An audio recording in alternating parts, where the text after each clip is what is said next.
തൊപ്പി ഒഴിവാക്കപ്പെടേണ്ട മനുഷ്യനാണ്, അല്ലെങ്കിൽ അദ്ദേഹം ഭയങ്കരമായിട്ട് ആൾക്കാരെ വഴിതെറ്റിക്കുകയാണ് എന്നൊക്കെയുള്ള അഭിപ്രായം പറയുമ്പോഴും ഞാനങ്ങനെ വിചാരിച്ചിട്ടില്ല. പുതിയ കാലത്ത് പുതിയ പല കാര്യങ്ങളുണ്ട്, അതിൻ്റെ ഭാഗമാണ് തൊപ്പി. എല്ലാവരും പൂർണ്ണമായും രാഷ്ട്രീയ പൂർണ്ണരായിരിക്കുക എന്ന് പറയുന്നത് സാധ്യമായ കാര്യമല്ല. പല ആൾക്കാർക്കും രാഷ്ട്രീയപരമായ ജ്ഞാനക്കുറവുണ്ടാവും. അവരുടെ ഇൻട്രസ്റ്റ് ഏരിയ വേറെ ആയിരിക്കും, അവർ പോകുന്ന ധാര വേറെ ആയിരിക്കും, അവർ ജീവിക്കുന്ന സൗകര്യം തന്നെ വേറെ ആയിരിക്കും.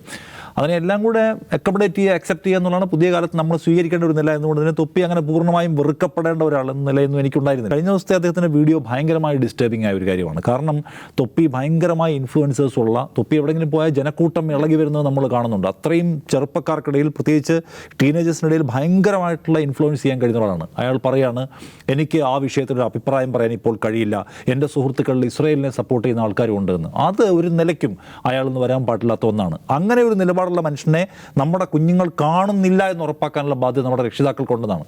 18 വയസ്സിന് താഴെയുള്ള കുട്ടിയെ നിരീക്ഷിക്കാനും നിയന്ത്രിക്കാനുമുള്ള ബാധ്യത രക്ഷകർത്താക്കളായ നമുക്കുണ്ട് എന്നിരിക്കെ, ഇൻഫ്ലുവൻസേഴ്സായ ആൾക്കാർ, ഇസ്രായേൽ പലസ്തീൻ പ്രശ്നത്തിൽ അപ്പുറത്തും ഇപ്പുറത്തും നിൽക്കുന്ന ആൾക്കാരുണ്ട്. അതുകൊണ്ട് ഒരു പൊസിഷൻ പറയാൻ പാടില്ല എന്ന് പറയുന്ന ഇൻഫ്ലുവൻസേഴ്സ് എവിടെയെങ്കിലും ഉണ്ടെങ്കിൽ ആ പരിസരത്ത് നിങ്ങളുടെ കുഞ്ഞുങ്ങളെ വിടാതിരിക്കാനുള്ള ജാഗ്രത നിങ്ങൾ കാണിക്കുക. കാരണം എന്താ അറിയോ, ഇത് 70,000 മനുഷ്യരെ കൊന്ന കാര്യമാണ്.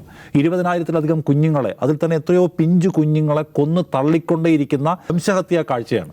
ആ കാഴ്ചയിൽ നിങ്ങളുടെ കുഞ്ഞുങ്ങൾക്ക് നിലപാടുണ്ടായേ പറ്റൂ. എൻ്റെ കുഞ്ഞുങ്ങൾക്ക് രാഷ്ട്രീയമൊന്നും അറിയില്ല എന്ന് പറയാൻ പാടില്ല.